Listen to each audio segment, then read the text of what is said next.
Bonjour, bonjour à toutes et à tous, bienvenue sur KTV Quasi FM le 106.9 pour un temps de parole toujours en direct à la radio et à la télévision. Ça, c'est fait, il est avec nous. C'est notre ami Debré. Comment ça va bien ce matin? Bonjour. Bonjour Patrick, bonjour à tous les auditeurs qui nous suivent ce matin. Alors, déjà, on va commencer par le début. Comment s'appelle cette avenue ou cette route qui part du rond-point SFR et qui va jusqu'à Colas là-bas? Mais écoutez, cher Patrick, jusqu'à preuve du contraire, en tout cas, nous, on n'a pas reçu un document officiel qui faisait état d'un changement. Jusqu'à preuve du contraire, pour nous, c'est la route de l'archipel. La route de l'archipel. Voilà, tout à fait. Le jour où je recevrai un document officiel qui fait état d'un changement de nom, on l'appellera autrement. Pour l'instant, on l'appelle la route de l'archipel. D'accord. Alors, on a vu des travaux au fond de la route de l'archipel.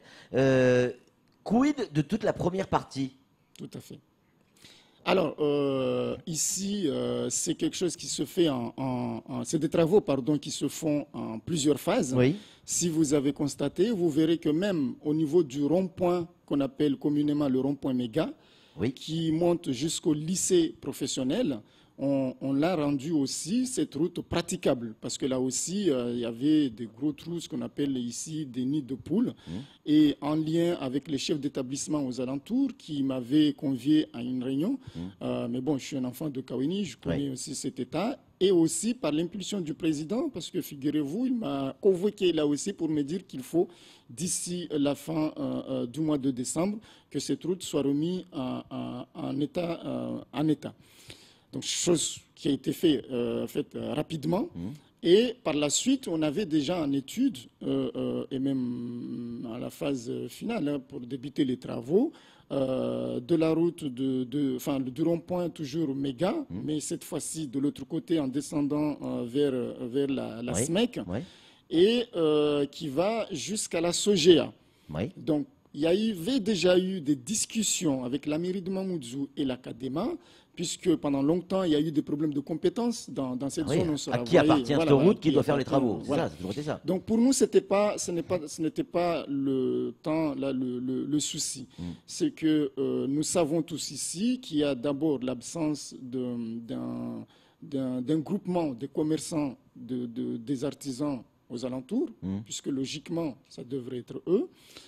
Nous, on a accepté de reprendre cette route à condition que, à la fin, il y ait rétrocession.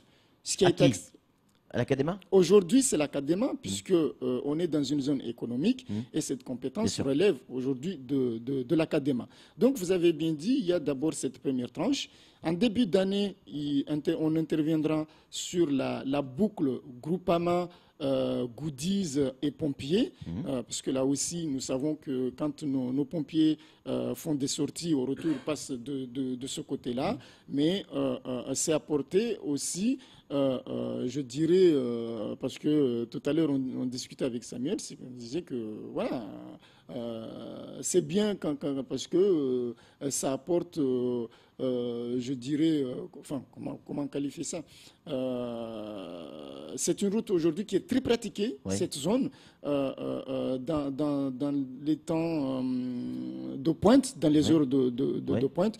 Et donc, il fallait quand même faire quelque chose. Pour bien comprendre, Debré, c'est-à-dire que cette route va être... Bon, il y a une partie qui a déjà été faite. Là, elle va être entièrement refaite à partir de... même le début, à partir de janvier. À partir de quand on aura une route du début jusqu'à la fin totalement finie? Alors, nous, en lien avec la DL aussi, on s'est dit qu'il faut qu'on mène une réflexion globale dans la zone. Donc, si vous observez bien, au niveau de Kawini, il y a plusieurs refoulements, surtout en saison de pluie. Il y a un refoulement du côté des pompiers et aussi du côté de la route qui descend vers le rond-point SFR, la route de la SOGEA. Et donc, il y a une réflexion qui a été ouverte en lien avec nos directions aménagement. Et donc, on va faire quelque chose là à partir de début d'année. Je pense qu'avril, on devrait avoir quelque chose qui tient la route, puisque la finalité, encore une fois, c'est de rétrocéder. Et nous savons très bien que cette zone aussi est concernée par le fameux projet de Caribus. Donc nous remettons en l'état et appartiendra après à l'Académa, puisque c'est lui le porteur de projet sur le Caribus, de mettre quand même de quelque chose de solide à ce moment-là, puisque ce sera une zone qui sera très très fréquentée. Mais oui, les camions, les bus, mais surtout les bus qui vont être... Donc là, on va avoir une remise en état, on va avoir une route propre, mais pas hyper solide. Là, vous allez rétrocéder quelque chose qui reste quand même, qui sera propre, c'est clair, mais qui reste quand même fragile, Debré. Alors, est-ce que c'est pas un peu un cadeau empoisonné? Non, ce n'est pas un cadeau empoisonné du tout, Monsieur Patrick. Nous sommes dans une zone aujourd'hui et c'est notre état d'esprit au niveau du département de dire chacun doit prendre ses responsabilités. On aurait pu rétrocéder en l'état, on n'a pas fait. C'est quand même 444 000 € qui ont été consacrés, ne serait-ce que pour cette tronçon. Je parle que de cette tronçon. Puisque on est là, j'en profite pour vous dire que au niveau de Mamoudzou 3, de manière globale, on va mener des travaux, encore de gros travaux, à partir de l'année prochaine. En ce qui concerne la barge, puisque vous constaterez en ce moment que quand il y a l'amphidrome qui débarque du côté barge, là aussi ça bouchonne, puisque la capacité n'est pas la même avec les barges. Donc on va reprendre, on va créer des zones pour pouvoir entrer dans la barge et pouvoir sortir de manière à ce qu'il y ait une ça soit fluide, la circulation soit fluide. On va aussi reprendre au niveau des lycéens qui prennent les bus le matin pour aller à l'école. Vous verrez là aussi que c'est limite, ils sont en danger, nos élèves. Parce que les bus n'ont pas d'endroit pour s'arrêter, ils sont obligés de s'arrêter au niveau de la route nationale. Et le matin, nous savons tous que nous sommes tous ici très matinal à cause des bouchons. Et là aussi, il y a une réflexion qui a été ouverte. Il débutera aussi le fameux pour le projet de transport urbain, interurbain, le pôle multimodal au niveau de Mamoudzou. Là aussi, ça va débuter. Donc, en gros, on va consacrer pour 2018-2019 plus de 1 million d'euros au niveau de Mamoudzou 3 en termes d'infrastructure. Mamoudzou 3. Je parle que de Mamoudzou 3 pour l'instant.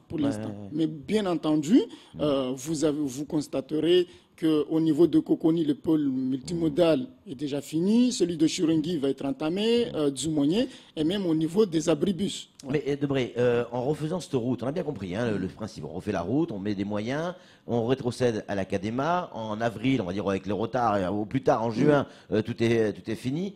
Mais on ne règle pas le problème de désengorgement. Cette route, elle est déjà extrêmement utilisée. Elle va l'être encore plus. Est-ce qu'il ne faut pas trouver le moyen de sortir de cette zone autrement? Alors, vous avez raison, cher Patrick. Mais vous savez que les études au niveau du fameux contournement de Mamoudzou ont été gelées du fait de ce qu'on appelle le PGTD, le plan global de transport et des déplacements.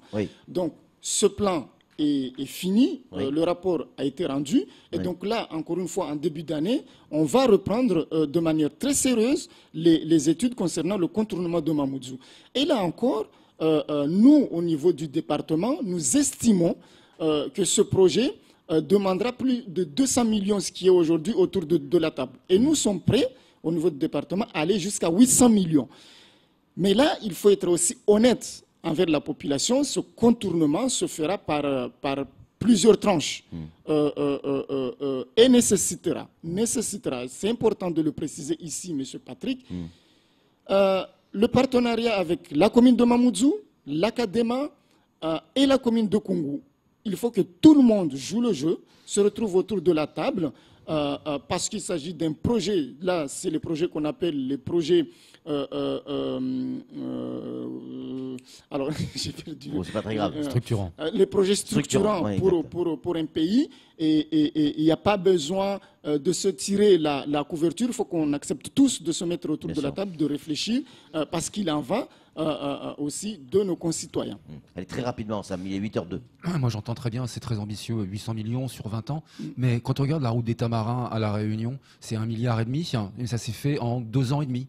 La route du littoral, nouvelle route du littoral, c'est 1,5 milliard, 2 milliards, ça se fera fait en 2 ans. Pourquoi est-ce qu'on n'est pas capable de faire la même chose à Mayotte? Alors, mais 1 milliard, c'est parce qu'il y a eu un réajustement en cours de route, Monsieur Samuel. Mais au début, ce n'était pas 1 milliard. Et donc, je pense que intelligemment, il faudra prévoir un temps pour faire un bilan et se dire que peut-être, à ce moment-là, on devra avoir nos ambitions soit à la hausse, soit à la baisse. C'est là tout le travail qui doit se faire avec, je pense à mon avis, et je préconise en tout cas qu'il y ait ce comité de pilotage qui se mette en place pour le contournement, parce qu'aujourd'hui, ce n'est plus possible de circuler en 2018, de faire 2h30 entre Mamoudzou et Tsararano. Merci beaucoup Debré d'être venu sur ce plateau. Toujours un plaisir de vous recevoir. On a bien noté cette information importante. Allez, au plus tard en juin, on va se retrouver avec la route de l'archipel qui sera totalement refaite. Mais profitez-en bien parce que très vite après, le propriétaire va changer. En tout cas, merci beaucoup Debré d'être venu sur notre plateau et d'avoir répondu à nos questions. C'est tout pour ce temps de parole. Tout de suite, la suite de nos programmes.